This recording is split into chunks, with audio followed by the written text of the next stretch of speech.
أعوذ بالله من الشيطان الرجيم. قل هذه سبيلي أدعو إلى الله على بصيرة أنا ومن اتبعني وسبحان الله وما أنا من المشركين. شهر رمضان الذي أنزل فيه القرآن هدى للناس وبينات من الهدى والفرقان فمن شهد منكم الشهر فليصمه ومن كان مريضا أو على سفر فعدة من أيام أخر يريد الله بكم اليسر ولا يريد بكم العسر ولتكملوا العدة ولتكبروا الله على ما هداكم ولعلكم تشكرون. السلام علیکم ورحمۃ اللہ وبرکاتہ. الحمد للہ رب العالمین والصلاة والسلام على اشرف الانبیاء والمرسلین وعلى آلہ وصحبہ اجمعین. اما بعد. قال اللہ عز وجل: ان الذين يرمون المحصنات الغافلات المؤمنات لعنوا في الدنيا والآخرة ولهم عذاب علیم. معزز حاضرین مجلس، قابل احترام پردہ نشین اسلام،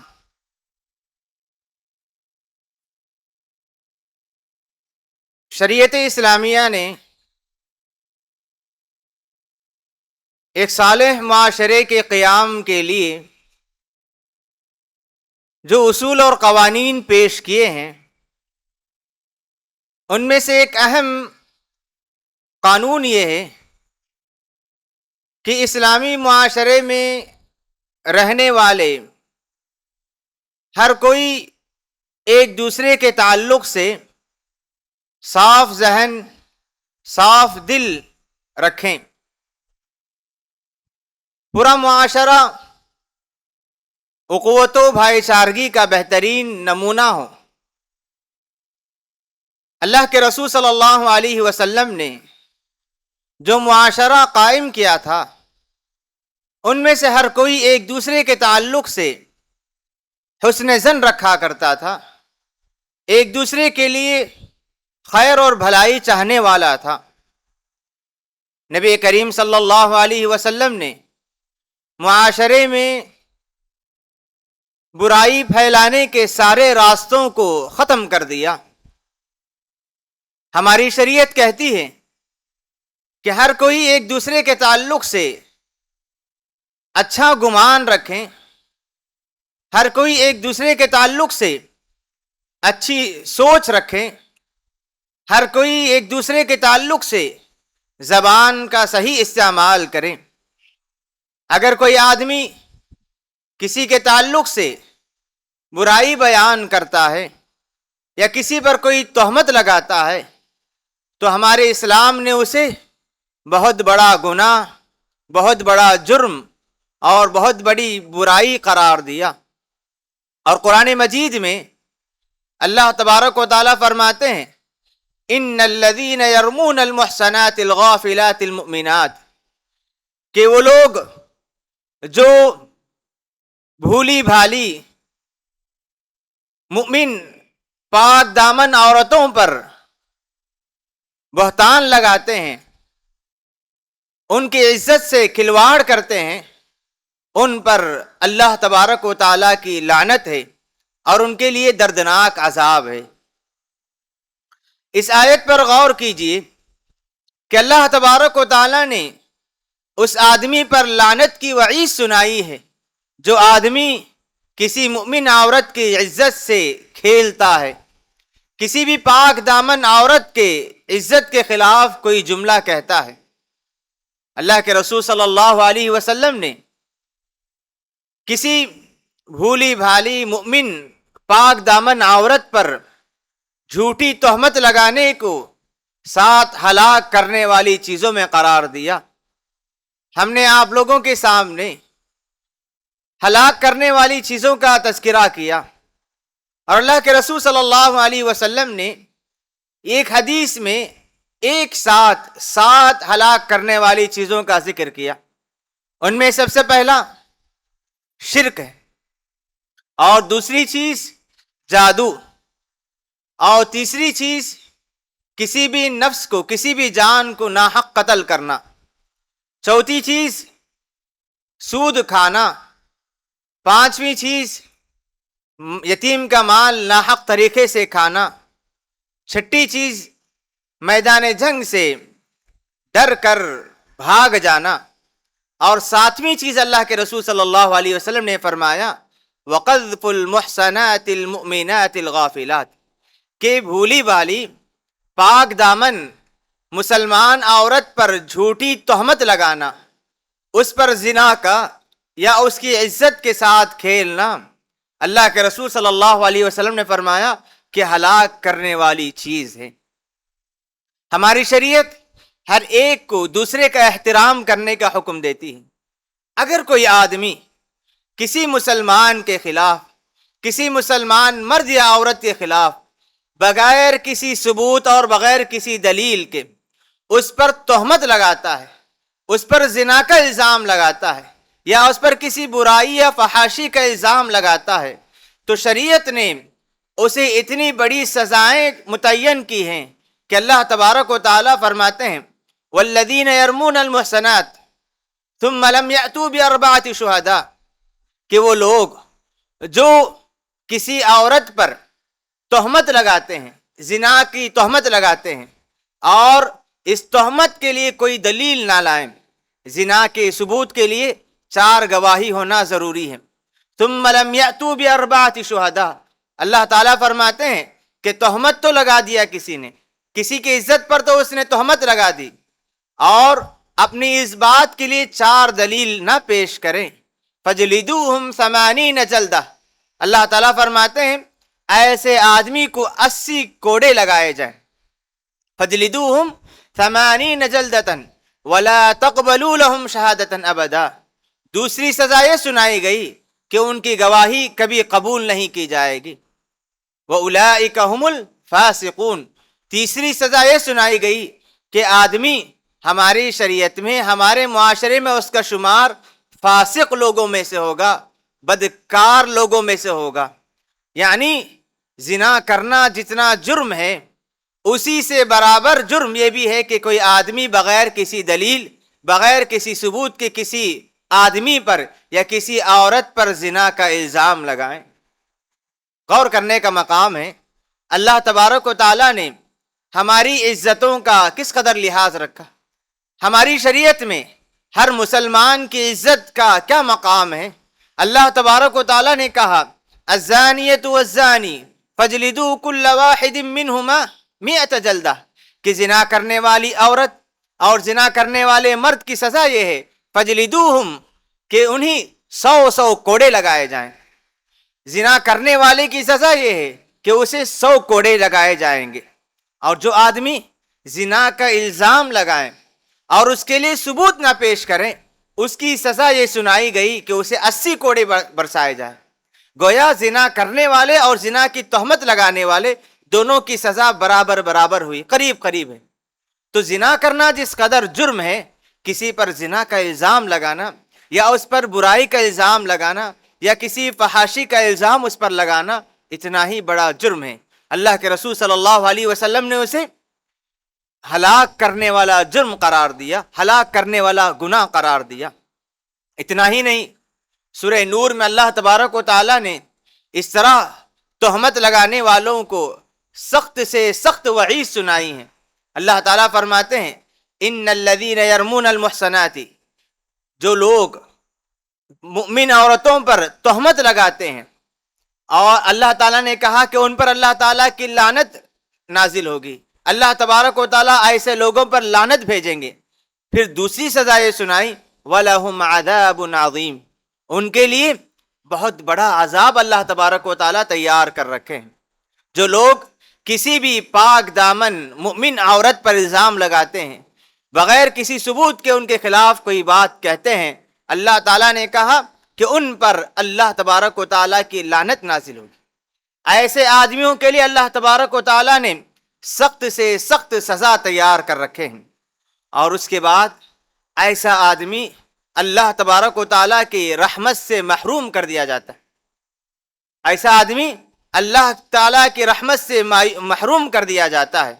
اور اسی طرح اللہ تبارک و تعالیٰ نے ایسے آدمی کو جو معاشرے میں مسلمانوں کے درمیان برائی، فحاشی، غلط چیزوں کو پھیلانا چاہتا ہے، ایسے آدمی کے تعلق سے اللہ نے کہا ان الذین یحبون ان تشیع الفاحشۃ فی الذین آمنوا لہم عذاب علیم فی الدنیا والآخرہ، کہ وہ لوگ جو مسلمانوں کے درمیان برائی کو پھیلانا چاہتے ہیں، برائی کسی بھی شکل میں ہو، برائی چاہے وہ کوئی آدمی برائی کر کے یا برائی کا الزام لگا کے یا برائی کی تشہیر کر کے، یا کوئی برائی ایسی ہو جسے لوگ جانتے نہیں تھے، اس برائی کو ہمارے معاشرے میں لا کر وہ تو نہ کرے لیکن لا کر اس کی تشہیر کرے، اس کا اعلان کرے، لوگوں میں اس کا پرچار کرے، ایسے آدمی بھی اس وعید میں شمار ہوں گے۔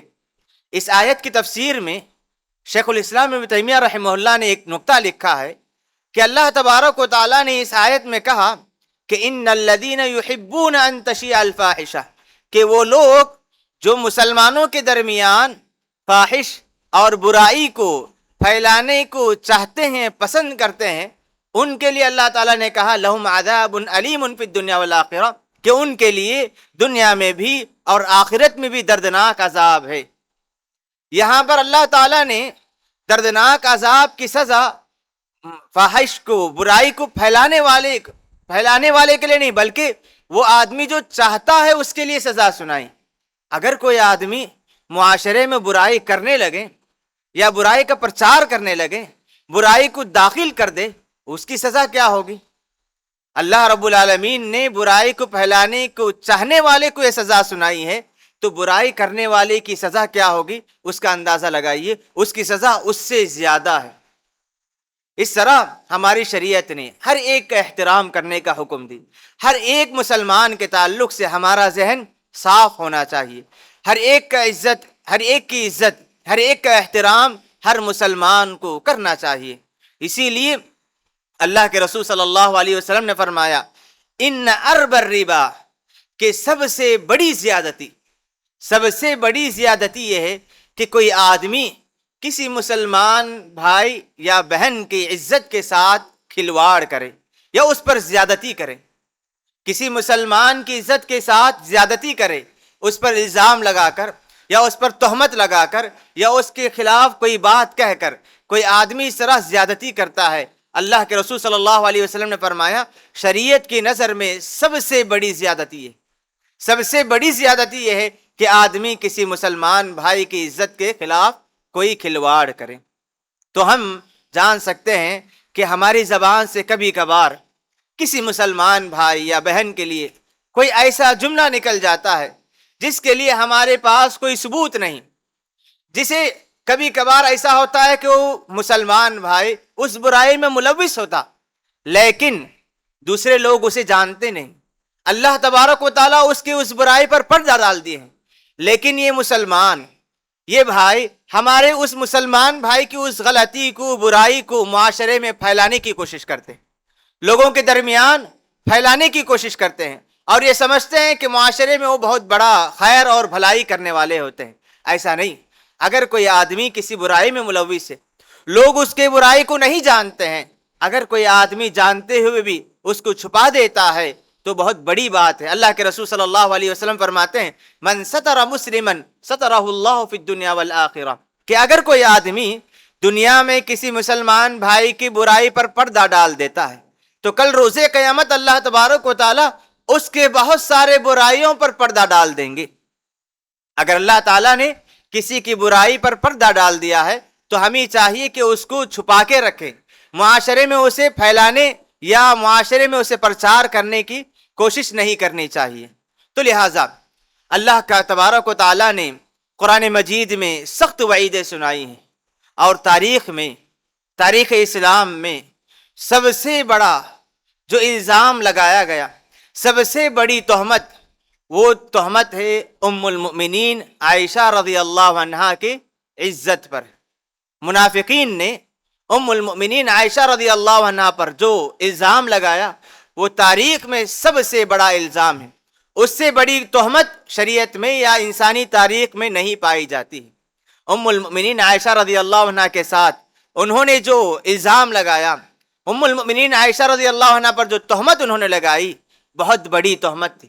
اللہ تبارک و تعالیٰ نے تہمت لگانے والوں پر سخت وعیدیں، سخت سزائیں نازل کی، اور اس تعلق سے تقریباً 10 یا 18 آیتیں نازل کر دیں۔ ام المؤمنین عائشہ رضی اللہ عنہا کی عزت کے ساتھ کھلواڑ کرنے والوں کو سخت وعید سنائی گئی۔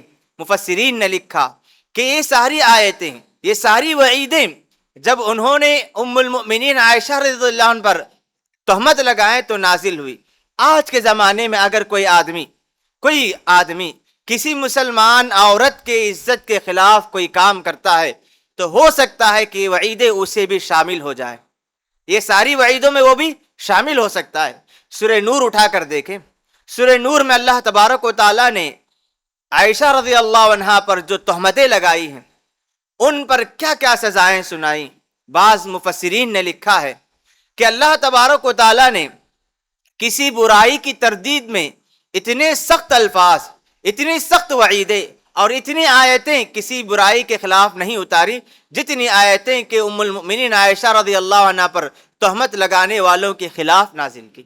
ان الذین جاؤوا بالافک عصبۃ منکم، وہ لوگ جو برائی کی تہمت لے کر آئے تھے، وہ لوگ تمہیں سے تھے۔ پھر اللہ تبارک و تعالیٰ نے ساری باتیں بتائی۔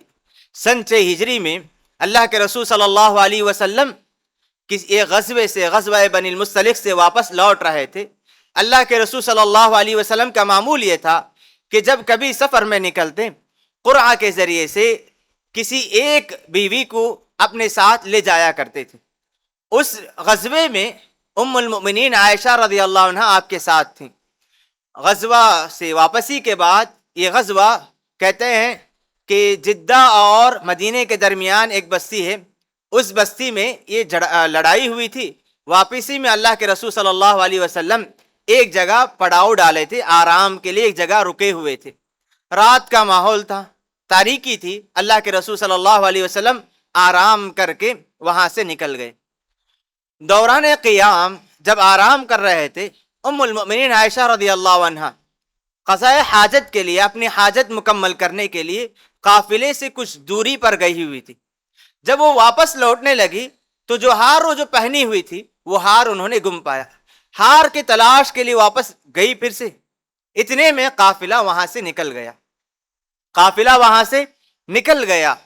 اللہ کے رسول صلی اللہ علیہ وسلم کا ایک معمول یہ تھا کہ قافلے سے پیچھے ایک آدمی کو چھوڑ آتے تاکہ کوئی ضروری بات یا ضروری چیز چھوٹ جائے وہ لے کر ہمارے ساتھ مل جائے۔ اس موقع پر اللہ کے رسول صلی اللہ علیہ وسلم نے صفوان ابن معطل رضی اللہ عنہ کو قافلے سے پیچھے رہنے کا حکم دیتے ہیں۔ جب روشنی آ جائے مسلمانوں کے، ہماری کوئی چیز پڑی رہے تو اس کو لے کر ہمارے ساتھ آ جانا۔ عائشہ رضی اللہ عنہا جب ہار تلاش کرتے ہوئے واپس آتی ہے، دیکھتے ہیں کہ قافلہ نکل چکا ہے۔ عائشہ رضی اللہ عنہا بڑی ہوشیار عورت تھی۔ انہوں نے کہا کہ جب اللہ کے رسول صلی اللہ علیہ وسلم مجھے گم پائیں گے تو ضرور یہاں آئیں گے، تو اسی لیے وہیں بیٹھ گئی۔ صفوان ابن معطل رضی اللہ عنہ دیکھتے ہیں کہ ام المؤمنین عائشہ رضی اللہ عنہ وہاں بیٹھی ہوئی اکیلا ہے، انا للہ و انا الیہ راجعون پڑھتے ہیں، کیونکہ عائشہ رضی اللہ عنہ کو انہوں نے پردے کے حکم نازل ہونے سے پہلے دیکھ چکے تھے۔ جیسے ہی عائشہ رضی اللہ عنہ کو دیکھتے ہیں، انا للہ پڑھتے ہیں، یہ کیا مصیبت آ گئی؟ تو عائشہ رضی اللہ عنہ کے سامنے سواری کرتے ہیں اور عائشہ رضی اللہ عنہ سواری پر سوار ہو جاتی ہیں اور یہ دونوں قافلے کے ساتھ مل جاتے ہیں۔ ان کے درمیان کوئی بات نہیں ہوئی تھی۔ جیسے ہی یہ قافلے سے مل رہے تھے، رئیس المنافقین عبداللہ ابن ابی ابن سلول اس واقعے کو، اس منظر کو دیکھ لیا تو اس نے بہت ساری چیزیں جوڑ کر ام المؤمنین عائشہ رضی اللہ عنہ پر تہمت لگا دی۔ منافقین میں اور مدینے میں یہ بات آگ کی طرح پھیل گئی۔ عائشہ رضی اللہ عنہ کو اس کی خبر نہیں تھی۔ منافقین یہ بات کو پتنگڑ بنا کر پھیلا دیے تھے۔ اللہ کے رسول صلی اللہ علیہ وسلم، صحابہ اکرام، اللہ کے رسول صلی اللہ علیہ وسلم کے گھر والے، اہل بیت سب پریشان تھے اس معاملے میں۔ ابو بکر صدیق رضی اللہ عنہ سب پریشان ہیں، کیونکہ اللہ کے رسول صلی اللہ علیہ وسلم کے گھر کا معاملہ ہے۔ اللہ کے رسول صلی اللہ علیہ وسلم کوئی فیصلہ نہیں لے پا رہے ہیں۔ اللہ کے رسول صلی اللہ علیہ وسلم وحی کے انتظار میں تھے۔ 1 مہینے گزرنے کے بعد اس معاملے میں اللہ تبارک و تعالی آیتیں نازل کرتے ہیں جس میں ام المؤمنین عائشہ رضی اللہ عنہ کی برات کا اعلان ہوتا ہے۔ یہ سارے واقعات ہو جاتے ہیں۔ اس موقع پر اللہ کے رسول صلی اللہ علیہ وسلم کو بہت زیادہ تکلیفیں پہنچتی ہیں۔ اس دوران منافقین تو اس مسئلے میں پھنسے ہوئے تھے، اس معاملے میں تھے، لیکن بعض سچے مسلمان بھی ان جھوٹی باتوں کے درمیان متاثر ہو کر ان کے باتوں میں آ گئے تھے۔ یہ بات پھیل گئی۔ اللہ تبارک و تعالیٰ نے مسلمانوں کو نصیحت کرتے ہوئے آیتیں نازل کی کہ جب منافقین نے بات پھیلائی کہ تم لوگوں نے اپنے ہی مسلمان بھائیوں کے تعلق سے بھلائی اچھی سوچ کیوں نہیں رکھی، کیونکہ ان کے پاس اپنی بات کے لیے کوئی ثبوت، کوئی دلیل نہیں ہے۔ ان کے پاس اپنی بات کے لیے کوئی ثبوت نہیں ہے، تو تم نے اپنے بھائیوں کے تعلق سے برا خیال، بری سوچ کیسے لائے؟ آج ہم جس معاشرے میں جیتے ہیں، کسی بھی آدمی کے تعلق سے کوئی بات آتی ہے، سب سے پہلے ہمارے ذہن میں ان کے خلاف کچھ نہ کچھ باتیں آ جاتی ہیں، چاہے ان کے خلاف ان کے لیے کوئی ثبوت ہو یا نہ ہو۔ کوئی بھی آدمی کہنے والا سچا ہو یا جھوٹا ہے، کون ہے، یہ نہیں دیکھا جاتا۔ کسی کے خلاف کوئی بات آتی ہے تو فوراً اس بات کے تعلق سے ہمارے دل میں بات بڑھ جاتی ہے، ہمارے اس مسلمان بھائی کے تعلق سے اس کے خلاف کوئی بات بڑھ جاتی ہے۔ اللہ تبارک و تعالیٰ نے کہا کہ کسی بھی آدمی کے خلاف کوئی بات آئے تو اس بات کو اس وقت تک نہیں ماننا چاہیے جب تک کہ اس بات پر کوئی دلیل نہ آ جائے۔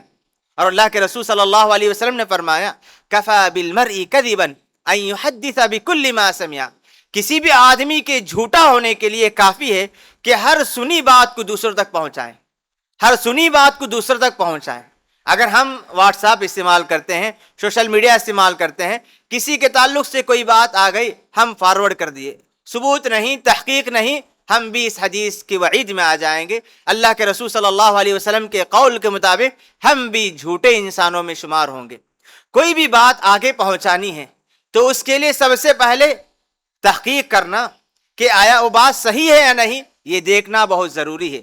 جب منافقین نے ام المؤمنین عائشہ کے خلاف باتیں گھڑیں تو اللہ نے کہا کہ جب یہ باتیں پھیلائی گئی، ان کے پاس کوئی دلیل نہیں تھی، اس کے باوجود تم لوگ مان گئے۔ پھر اللہ تبارک و تعالیٰ نے کہا کہ یہ بات تم ایک دوسرے کو جو پہنچا رہے تھے وَتَحْسَبُونَهُ هَيِّنًا، اور ایک دوسرے کو بات پہنچانے کے معاملے کو تم بہت ہی معمولی بات سمجھ رہے تھے۔ وَتَحْسَبُونَهُ هَيِّنًا، معاملہ بہت بڑا ہے اور تم اسے معمولی سمجھ رہے تھے۔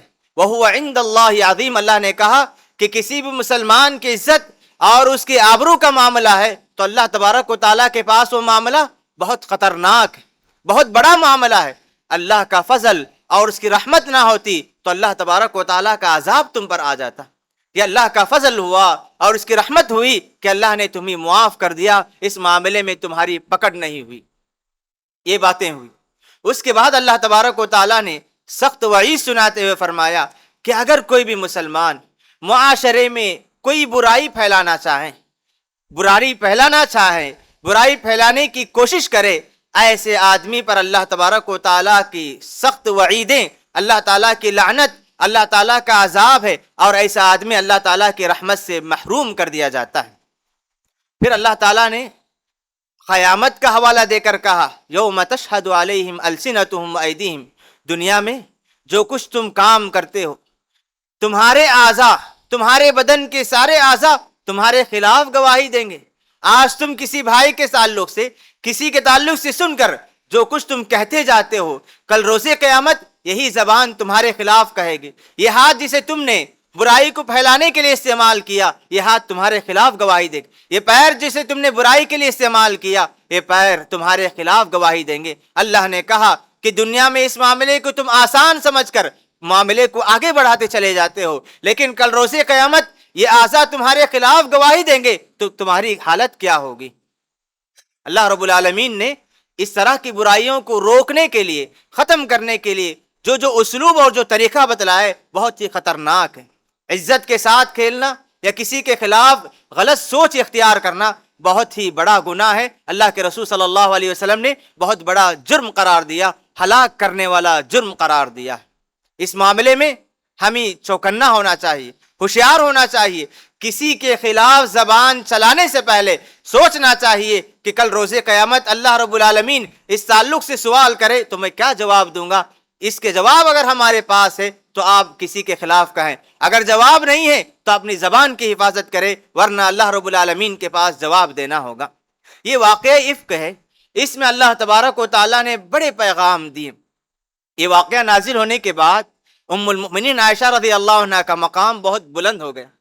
وہ سمجھتی تھی کہ جب یہ واقعہ ہوا 1 مہینے کے بعد ام المؤمنین عائشہ کو پتہ چلا کہ معاشرے میں، سماج میں بات چل رہی ہے کہ منافقین نے مجھ پر الزام لگایا اور اللہ کے رسول صلی اللہ علیہ وسلم پریشان ہیں۔ یہ سننے کے بعد ام المؤمنین عائشہ رضی اللہ عنہ بیمار ہو جاتی ہیں، ابو بکر پریشان، ابو بکر کی اہلیہ ام المؤمنین عائشہ کی ماں پریشان، سارے صحابہ کرام پریشان ہیں۔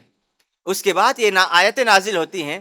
ام المؤمنین عائشہ رضی اللہ عنہ خوشی سے کہتی ہیں، میں سمجھ رہی تھی کہ یہ جو کچھ جھوٹی باتیں ہیں، تہمتیں ہیں، اللہ رب العالمین اللہ کے رسول صلی اللہ علیہ وسلم کو جبریل امین کے ذریعے وحی بھیج کر میرے برات کا اعلان کر دیں گے، لیکن مجھے یہ معلوم نہیں تھا، میری امید نہیں تھی کہ اللہ رب العالمین میری برات کے لیے آیتیں نازل کریں گے، اور وہ آیتیں جو کہ قیامت تک تلاوت کی جائیں گی۔ اسی لیے بعض علماء کرام جب ام المؤمنین عائشہ رضی اللہ عنہ کا نام آتا، تذکرہ آتا، تو کہتے ہیں المبرہ من فوق السماوات، کہ وہ عورت جس کی برات 7 آسمان کے اوپر سے نازل ہوئی۔ یہ کتنا بڑا مقام تھا ام المؤمنین عائشہ رضی اللہ عنہ کے لیے۔ تہمت لگی، اللہ تعالیٰ نے ان کو برات کا اعلان 7 آسمان کے اوپر سے کیا تو ان کا مقام بہت بلند ہو گیا۔ اس معاملے میں ایک بہترین واقعہ ہے، اس سے ہمیں یہ سبق بھی لینا چاہیے۔ یہ معاملہ جب ہو رہا تھا، جیسا کہ میں نے کہا کہ سچے مسلمانوں میں سے بعض اس میں متاثر ہو گئے تھے۔ ان میں سے ایک صحابی تھے مصطح ابن اثاثہ، سچے صحابی، پکے ایمان والے، بدر میں شریک ہونے والے، بڑا مقام تھا۔ لیکن ہمیں غور کرنا چاہیے کہ جب کبھی کسی معاشرے میں کوئی فتنہ آتا ہے، کوئی آزمائش آتی ہے، تو اس میں بعض اچھے مسلمان، اچھے اخلاق والے بھی متاثر ہو جاتے ہیں۔ اس واقعے ذریعے یہ پیغام ملا۔ مصطح ابن اثاثہ یہ ابو بکر صدیق رضی اللہ عنہ کے خالہ زاد بھائی تھے، غریب تھے، مہاجر تھے، مسکین تھے۔ ابو بکر صدیق رضی اللہ عنہ ان کی مدد کیا کرتے تھے، مالی تعاون دیا کرتے تھے، ان کے دیکھ بھال کیا کرتے تھے۔ واقعی افک میں انہوں نے عائشہ رضی اللہ عنہ کے خلاف کہہ دیا۔ ابو بکر صدیق رضی اللہ عنہ کو بات پہنچ گئی کہ مصطح نے میری مدد کے باوجود، میں اسے مدد کر رہا ہوں، میں دیکھ بھال کر رہا ہوں، اس کے باوجود میرے بیٹی کے خلاف اس نے کہا، تو انہوں نے قسم کھائی کہ میں آئندہ سے مصطح پر خرچ نہیں کروں گا۔ ابو بکر صدیق کو یہ حق تھا کہ وہ اپنی بیٹی پر الزام لگانے والے کے لیے مدد کا راستہ روک دیں، ان کا حق تھا۔ لیکن اللہ تبارک و تعالیٰ نے ایک پیغام دیا کہ معاشرے کے جو بڑے فضل والے ہوتے ہیں انہیں اس طرح کے معاملے کو درگزر کر دینا چاہیے۔ وَلَا يَأْتَلِ أُولُو الْفَضْلِ مِنْكُمْ وَالسَّعَةِ، کہ اولو الفضل جو بڑے مقام والے اور وسعت والے ہیں انہیں اس معاملے میں قسم نہیں کھانا چاہیے کہ وہ دوسروں کی مدد کرنے کے معاملے میں رک جانے کے لیے قسم نہیں کھانا چاہیے۔ پھر اللہ نے کہا الا تحبون ان یغفر اللہ لکم، کیا تم نہیں چاہتے کہ اللہ تعالیٰ تمہیں معاف کریں؟ ابو بکر صدیق رضی اللہ عنہ اس آیت میں مخاطب تھے۔ انہوں نے کہا بلا یا ربنا، کیوں نہیں اللہ، میں تو تیری مغفرت چاہتا ہوں۔ پھر انہوں نے مصطح ابن اثاثہ کے لیے تعاون کا دروازہ کھول دیا۔ اس میں دیکھیے ابو بکر صدیق رضی اللہ عنہ کو پورا حق تھا، مکمل حق تھا کہ ان کے لیے تعاون کا دروازہ بند کر دیں، لیکن اللہ نے کہا کہ بڑے لوگ جو ہوتے ہیں ان سے تقاضے بھی زیادہ بلند ہوتے ہیں، بڑے ہوتے ہیں، ان کے ساتھ کوئی غلطی کر جائے تو چھوٹے لوگوں کو معاف کر دینا یہ بڑے لوگوں کی علامت ہے۔ یہ واقعہ ہے آج کے درس میں ہم نے عزت کے تعلق سے، احترام کے تعلق سے، کسی بھی مسلمان کے عزت و آبرو بہت ہی قیمتی ہوا کرتی ہے۔ جس طرح ایک آدمی اپنی عزت کی فکر کرتا ہے، اسی طرح اپنے مسلمان بھائی بہن کی عزت کی بھی فکر کرنی چاہیے۔ کسی بھی مسلمان کے خلاف زبان چلانے سے پہلے اسے سوچ لینا چاہیے کہ وہ میرا بھائی ہے، میرا ایمانی بھائی ہے، اسے خلاف کہنے کی اجازت اللہ اس کے رسول نے نہیں دی ہے۔ اگر آپ کہیں گے تو کل روز قیامت اس کا جواب دینا ہے۔ اگر کوئی آدمی اس معاملے میں کوتاہی کرنے والا ہے تو اسے رک جانا چاہیے۔